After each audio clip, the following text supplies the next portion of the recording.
Skype, you can make group calls. You can call his cell phone from it too. I gotta pay to call a cell phone. I'm not You doing do, that. yeah. Yeah, that revolves real money. And trust me, that's not the type of outfit we have right here. That's kind of budget you're running. Yeah, yeah. If I was ever to talk about how much money I made on AdSense, people would laugh like, "Why are you still doing this?" And it's like, love of the games. All right, lead in 1, 2, 3. Welcome to the Starting Over podcast, Gencon series. I am your host, Edward Shelton, aka Dark Logos, and I have a familiar person that's been on the show before. The one, the only, the super intelligent and wise Patricia Lamb. Say hello to the nice people. Hey, everyone. Miss Lamb was at Gen Con this year, and she plays pretty well, in my opinion. Enough when I saw her back on the list of people who broke out of the out rounds. I was like, I need to make sure I talk with her to see her thoughts and insights on what's going on with Gen Con. So anyway, as we started off, what was your team this year? For Modern Age, I pretty much followed what everyone else did. I played Ghost Rider. But it was Ghost Rider, 2 Scarlet Witches, and the Loki from Fear itself. Ooh, that's something a little bit different. Yeah. Okay, so explain your And of course, mindset. the Heroes for Hire and the belt on Ghost Rider. Yeah, that's That's the important part right there. That's the important part. Free attacks are always important. Okay, so what made you go with that process? Because we do know the winner of Origin sort of did the double Scarlet Witch thing. So what was your thoughts? The whole idea was 2 Scarlet Witches for 2 probs. You get double barrier. Loki is a peanut base, so he can block lots of lineups of fire to Ghost Rider. Mm-hmm. And you push him, he gets prob, and he gets outwit. So essentially, I can get triple prob. And Loki it's also a transporter with phasing and 11 move, so I can move my witches into position. If I'm going to go across the board to get you, I need my prob there. Yeah. So the Lokis can carry the witch to get there. Okay. So it's also this whole idea of my whole team is not pushed when I get to the other end of the map with my Ghost Rider. Mm-hmm. So either I'm going across the board to get you and I have all my prob, or I'm going to make this double bear, hunker down, and I still have 3 probs to save myself. Oh, yeah. So that sounds very sound. And I will say this, I've been looking for a reason to actually use this Loki from Fear itself, in spite of many people telling me, you should play him, he's awesome. You have now convinced me that I should actually put some attention to that. Oh, he has a transporter, and he doesn't -2 to his attack when he does his transporter attack. Yeah, I know, but I still was like, So good. I know, but I keep looking at him like, 100 points, and then it's like... No, I played him at 30-point level. Yeah, I know. I keep looking at 30-point level. I'm like, oh, my gosh, he can just get slapped so easily. But then, But they're wasting their attack to kill Loki than killing your Ghost Rider, so it's a fair trade-off. Okay, that is true. He is a sacrificial lamb, so to speak. All right, sort of going on. So what did you go against? What knocked you out, and what was the main thing that came out of your mind from Gen Con? It was pretty much whoever got the first attack was going to win. Mm-hmm. So in the first round, I played in the Modern Age finals. First round, I played Derek Thompson from Ohio. Mm-hmm. And he had Big Barda. Oh. With the Oracle from starter set, where she does a power action and she moves the pieces into place. Mm-hmm. So basically, it was who was going to go there first, and I basically hunkered down my barrier and waited for him, because he had more movement than I did, so basically I had to wait for him to come to me. Mm-hmm. So I hunkered down my barrier and I waited. And so he used the grapnel gun instead of his double wrap power action to get me. So he did a move action with the grapnel gun, got his 3 attack in, because he'd prep time to exploit. Oh. So Barda got there first, and Barda killed my Ghost Rider. So he got the first strike. But then tides turned, and somehow Scarlet Witch managed to kill Barda with her Psychic Blast. Oh. So I was like, oh, game over, Ghost Rider's dead. But no, I killed Barda with the Scarlet Witches. and Loki. And then so I ended up winning that game. I gotta. That's a hand clap right there. Wow. That I probably would have given up. I'm not gonna lie on that. I would have given up on the inside. I would have played it out, but I would have given up on the inside. I'm not gonna lie. And the second pass was like, all right, go for it. You gotta go. And I had 3 probs on it, and I killed her. Yeah. Shoot. Wow. Okay, so what knocked you out of Worlds this year then? What was the big thing that It was stopped you? Ghost Rider with the Heroes for Hire in the belt, GCP to Motorcycle, Enchantress, and Batmite. Oh, so the second place team. Yeah. Oh, yeah.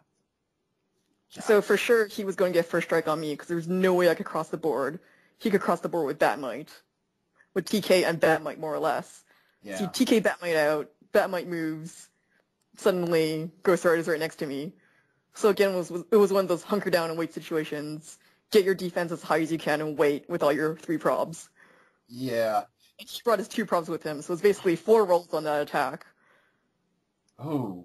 And so I guess my waiting it out strategy didn't work that time because he got first strike. Yeah. Yeah. Died. And there's no way Scarlet Witch was going to do that again. Yeah. I have a question for you, and then this is one thing I didn't ask Dan, but I'll try to ask some of my other guests this. Do you think the fact that Batmite was a con exclusive and how strong he was, do you think he should have been allowed at Worlds this year? Or what's your thoughts on that?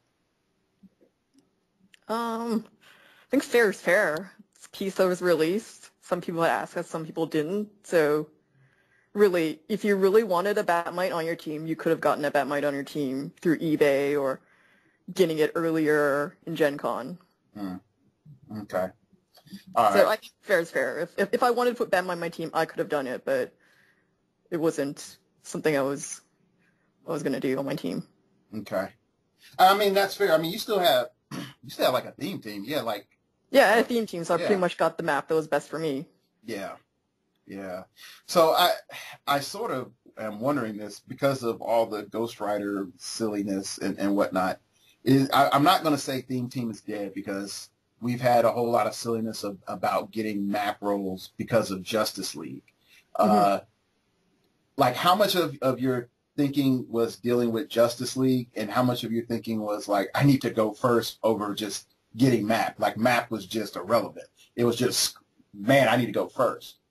Well, it depended on what I was facing, because in the qualifiers, I faced a whole lot more variety of teams instead of just 2 Ghost Riders. So in qualifiers, in the first round, I actually faced a Justice League team base, and I lost the map roll because they had +7, and there's nothing I could do about that. But pretty much, yeah, it was just I had to hide behind my barrier, so they had to waste one of their attacks to break the barrier, and then I was protected behind all my witches, so it was fine.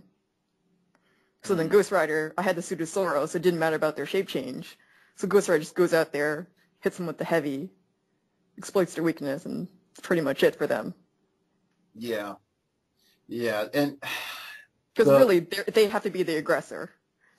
Yeah, and I think that's sort of weird now because ancient analysis on chess before Bobby Fischer was Black was always at a disadvantage because Black would always be on the defensive. Are we back at that? Like whoever goes first has pure offensive, initiative, and the other person has to play defense? Like, does it feel like that, or is it more along the lines of both can be aggressive or both can be moderate? Both Ghost Riders can be aggressive. It's just a matter of positioning and who wants to throw everything all out at once. Because when I played against the Ghost Rider, Scarlet Witch, Brother Voodoo team, I found that team a lot easier to beat just because Brother Voodoo couldn't do anything to me because I had the Suit of Sorrow, so you can't mind control me. Yeah. So basically, you have 2 tokens to get across the board if you wanted to. And they had more opportunity, but really they have an extra character that's pretty much useless since they have nothing to mind control. It's like, oh sure, mind control my Loki. It doesn't really do anything for me. Yeah. Yeah, and I think in the end, with the final round when I watched Dan and I saw him mind control the bike to hit Scarlet Witch, I was like, okay, I could see like in that one instance of that being useful, but after that, it was Brother Voodoo taking a beating from the ghost, Mhm. just doing the best he can, avoiding that hellfire. I thought that was interesting, but you are right that pretty much Brother Voodoo can't do anything against the Suit of Sorrows character. You're sort of stuck Yeah. with Dylan trying to mind control everything else, and he can't do enough damage to do penetrating in like one to a Ghost Rider. Hmm. And So Brother Voodoo gets a team base doesn't do anything either. We're like, I'm gonna mind control you to walk away. Like, yeah, yeah, he doesn't really contribute much, I found. So that's why I didn't even bother putting him on the team. yeah, and see that was another one of my frustrations when they errated the team-based figures to be replacement figures. Like I actually thought, like, hey, forcing you to get rid of or take off, your Aquaman or take off your Cyborg or whoever else on your team base. I thought that was pretty good because it meant that certain team bases weren't automatically safe. Like I felt Justice League was too safe. And then they errated it by saying, "Hey, guess what? They're replacement figures." But it never really made sense. It was just there to cover one loophole, only to eventually in the future create another loophole. Uh, anyway, but that's a whole different topic we might hit later.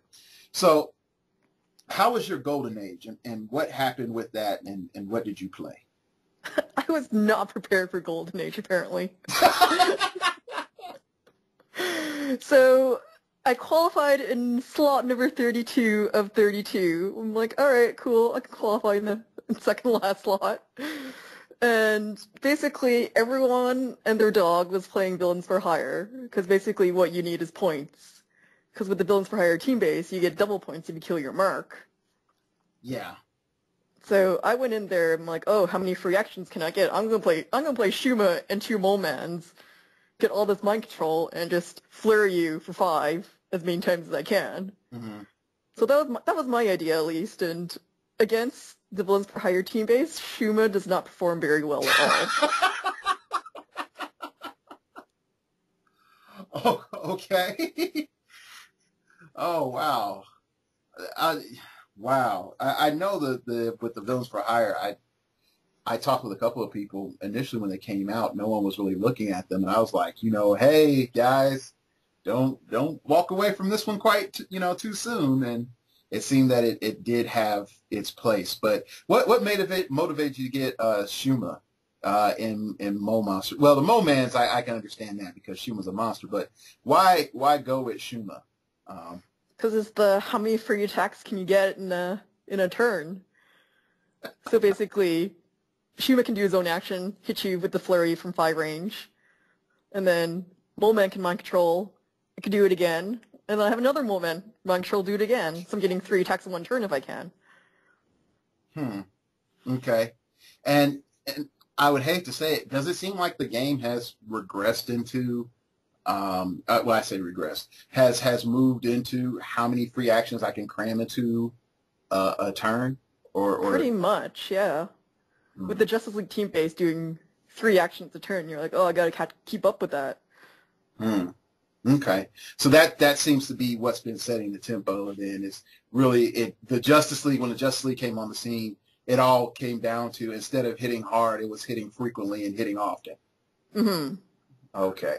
Cool, cool, cool. So did you have any other fellow people from your area or venue go down and compete in Worlds as well? Or was it Yeah, just you? so my friend Rob, who I always travel with, he came down as well. And we had the same record in Modern Age, where we were 1-1 with 300 points at the end, so we both didn't make top 16. Mm. And in Golden Age, he actually placed 5th with the Villains for Hire team base. Yeah. Oh, wow. Okay, did you have a chance to see the final round of Golden Age by chance? I did watch it, yes, with Okay. the 3 cop cars. Yeah. 3 cop cars versus Villains for Hire. Okay. what was your thoughts on that game from a player standpoint? Um, I seriously thought about making a cop card team, but when when I looked at the Golden Age um, description on the heroclix on the heroclix website, it said that you can use any Golden Age map that's 2x3. So it's like, oh, so we can play on Krakoa. So basically, I was like, oh, I have to build a team that can face Krakoa, Oh, and cop cars on Krakoa are going to die slowly. So yeah. that's why I didn't make the cop car team. And then when we showed up, they're like, oh, you're only playing the Modern Age maps. I'm like, oh, okay, Oh, about that. So, I had to build a team that could survive in Krakoa, but then they flipped it so that we didn't have to play in Krakoa, so now cop car teams are suddenly viable. yeah. I also thought they were establishing a rule for their official tournaments, like any like special rulings on the map are like done. Like you Hmm. can't use that. And I thought it's a good thing because there's too many maps that are so powerful just because of the rules on the map, Hmm. more so than the spacing. But uh, I sort of feel for you because the rules were printed as one thing and then the reality was something else. Uh, was still watching the final rounds of Golden Age, and then time got away from me and stuff happened. And I watched it on YouTube, people. I wasn't there. So I don't want anybody like, but you said you weren't going to Gen Con. Um, I talked to George right after he had lost that match, and he was telling me about the movement ruling of somehow them being able to draw their movements from different parts of the car to Hmm. continue to move. So you could technically get a swing that's pretty sizable uh, with that.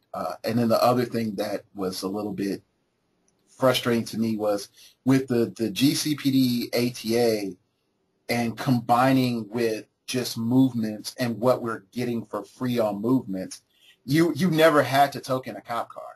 Yeah, well, I saw the AT, I'm like, oh, I'm gonna put that on the cop car and it's gonna be totally gross. Like, I totally called it. I'm like, why would they make this?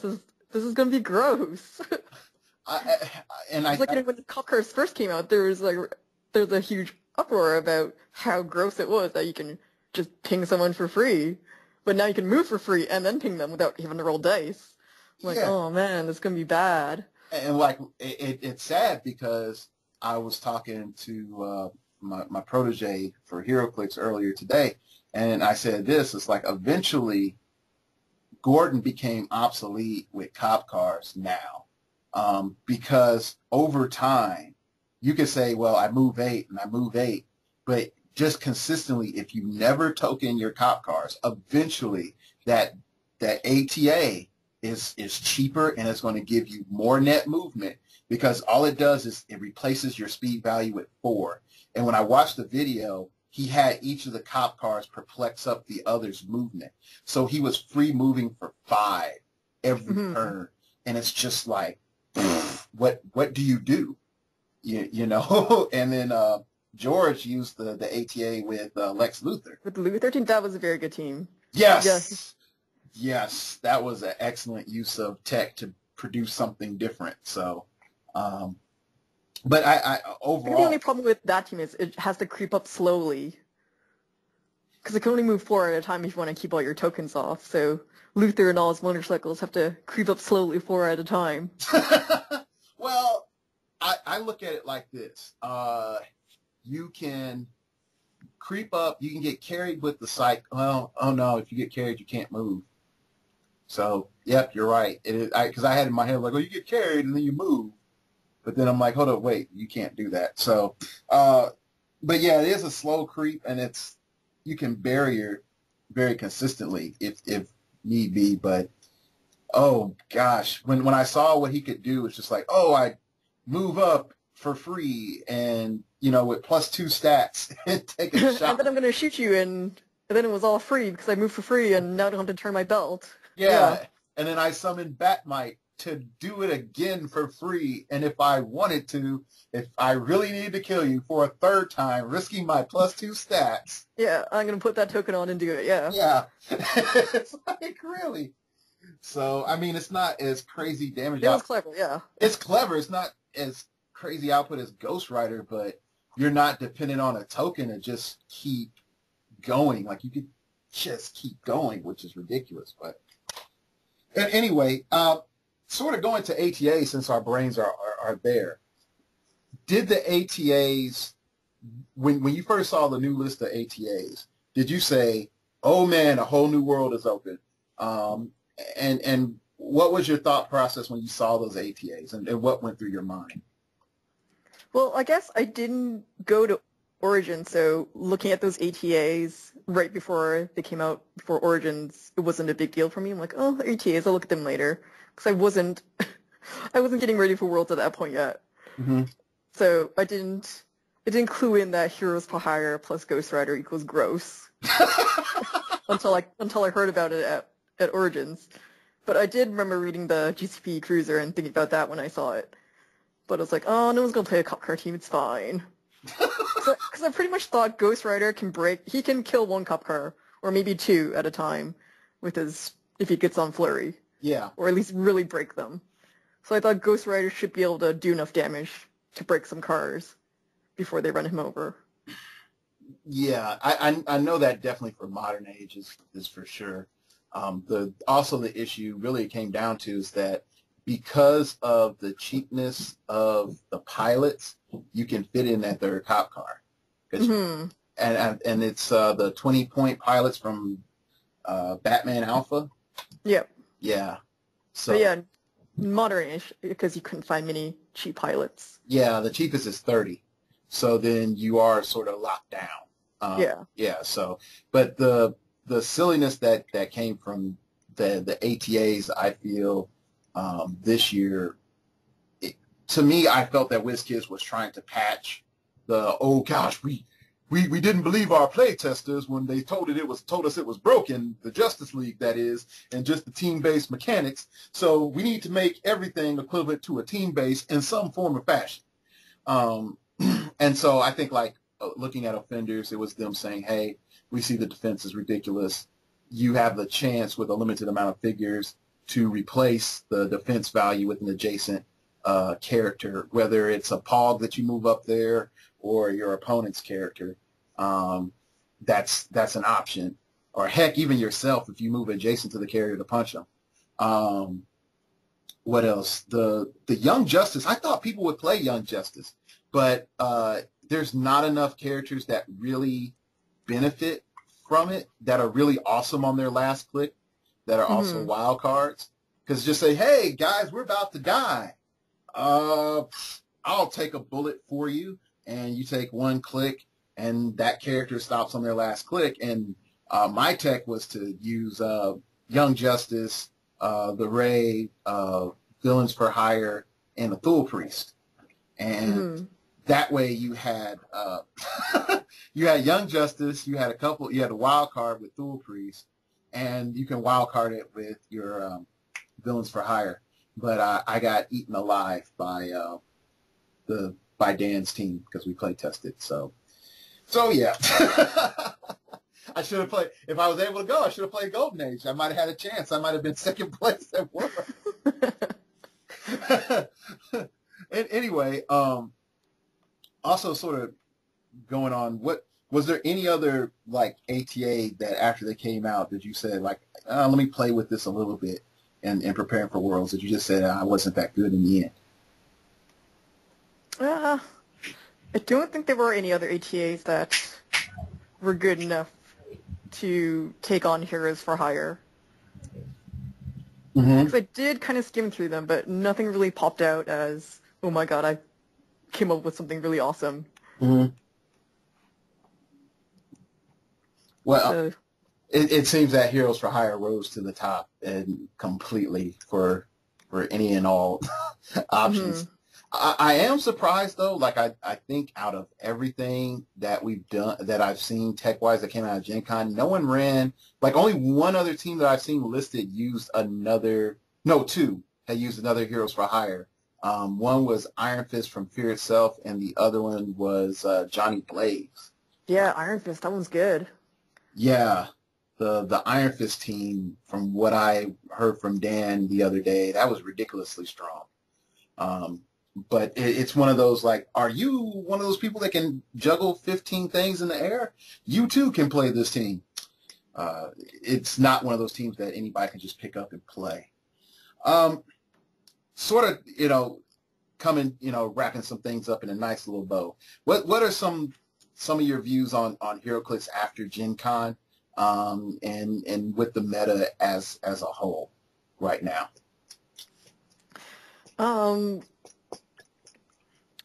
I think, well, I guess Spiral is coming out, so that kind of adds to the he who hits you first and hits you hardest is going to win the game. Mm. So throw on a Spiral on your team, you're getting across the board. So I don't know how they're going to fix the current get across the board and kill your opponent first scenario that's going on, instead of the tactful position on the board and kind of like chess where you have to position everything instead of just running your guys across and getting that first swing. Because, all my games were over in less than half the amount of time we were given. I'm like, all right, just go across the board, kill something, and you're done. Dang it. Okay.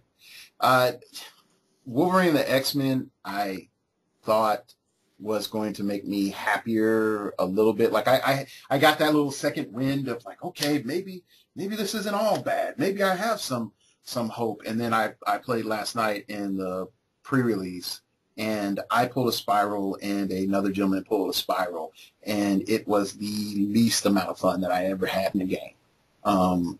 Because it's like, okay, he wasn't paying attention. He double power action on the first turn, and then he tried to attack me turn one, and I was like, dude, I got first turn immunity. It's like, oh, okay. Oh, no, I'm trapped here. Well, I was a nice guy about that. I didn't let him take back his double power action. So then I double power action my Spiral, and I went through and I knocked out one of his figures. And I knocked out the wrong figure, but I knocked out one of his figures.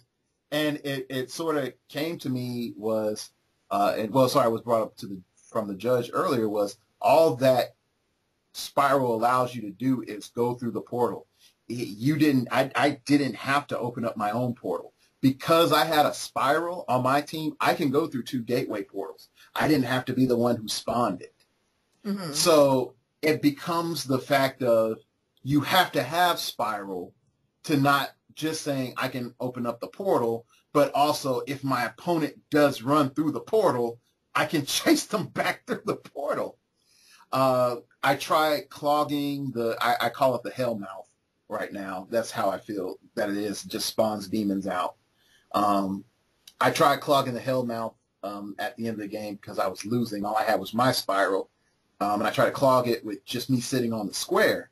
And it doesn't work because if they have anything that can ignore characters for movement, such as flyers, once they start that movement, they can just ignore you and just run past.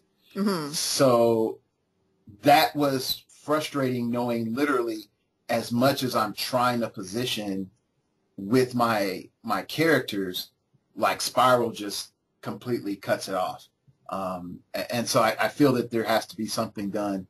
And I think another figure that made me happy, like, oh shoot, I need to get it, but at the same time it's sort of sad that I need to get it, was the Shi'ar Imperial Guard. And everybody's gonna be like, man, Dark Logos, you on that stuff, man. But if you listen to the Wolverine and the X-Men review, I think it would be on part 1, and probably part 3. So if y'all want to check that out. But Shi'ar Imperial Guard, their ability just to pop anywhere on the map as a power action. And the team base? Yeah, the team base. Yeah. Yeah, and the fact that they come in at 200, and you can put a Lilandra on your team, and Lilandra pretty much works as a stat modifier for their attack and damage, and she also works as a built-in bat signal to summon anyone with like the Shi'ar or X-Men keyword for a power action, and she can give the Shi'ar Imperial Guard sidestep, and or you can dump the 2 Lilandras and put in 2 additional oracles, and at 300 points, you are now in a situation where you have +9 to map roll, pretty okay stats, 3 probs off the bat, and then not only that, you can pop off the Oracle from your own team base, and then you have 4 probs. I think that's sort of ridiculous. And I think the way things are now, we have to relook at how theme team is done, because team bases have broken theme teams. Because at 300, if I can get a +9, like never before could you get a +9, and it was awesome, unless it was like a scientist team with a bunch of researchers and maybe 2 attackers, you know. But yeah, that's my diatribe. Oh, man. Anyway, I'd like to thank Patricia for coming on the show. She is a great insight into clicks, mainly because I look at it from the different minds I've dealt with. She has a very no-nonsense way of just dealing with clicks. It's like just purely, hey, this is what I need to do. And so hopefully there's a lot that you all have gleaned from this interview. Do you have anybody you want to shout out, any venues, anything along that nature, ma'am? Just hi to everyone in Vancouver, and hi to everyone at Gencon that I only see once a year. It's good seeing you guys again, and until next time. All right, there we go. What venue do you primarily play at in Vancouver? The Connection on Renfrew. Okay. So check out that venue. If you want to play a high-quality meta player, check her out at that location if you're coming through Canada or in Canada in that Vancouver area. All right. You can hit me up at StartOverPod on Twitter. Good stuff is there. Sometimes bad stuff is there. You don't know until you check it out. You will always know when my show is up because YouTube will always notify Twitter. And definitely this week is going to be a bunch of shows. All right. You can check out, you can subscribe, hitting the button somewhere. You can't see my hands, but it's magically somewhere if you want to. And because I'm not too popular on YouTube, I'm usually on the bottom of your option list. So sort of keep that in mind. You can also hit me up at startingoverpodcast at gmail.com. If you have an email or anything that you want to send me, comments about future shows that you want me to do. And last but not least, you can check out the blog, startingoverpodcast.blogspot.com, in which pretty much I have a donate button if you wish to donate to the show. Everything goes towards getting more HCO codes or prizes and giveaways and whatnot. All right, that's it. Thank you for listening. And remember, we all have to start over sometime. And I'm into comic books, figures on the wall. She's into looking good. Vicky C's got along, and she loves my flaws. Yeah, she's not ashamed. I'm a Peter Parker. She's my Mary Jane. She's my Mary Jane. She's my Mary Jane. She's my Mary Jane. She's my Mary Jane. She's my Mary Jane. She's my Mary Jane. I'm a Peter Parker. She's my Mary Jane. I'm a big nerd around her, but she's cool around me. Never knew how she found me. Electric, but she grounds me. And she loves my flaws. She accepts them all. When the darkness comes, I will get the call. I will swing down to save her.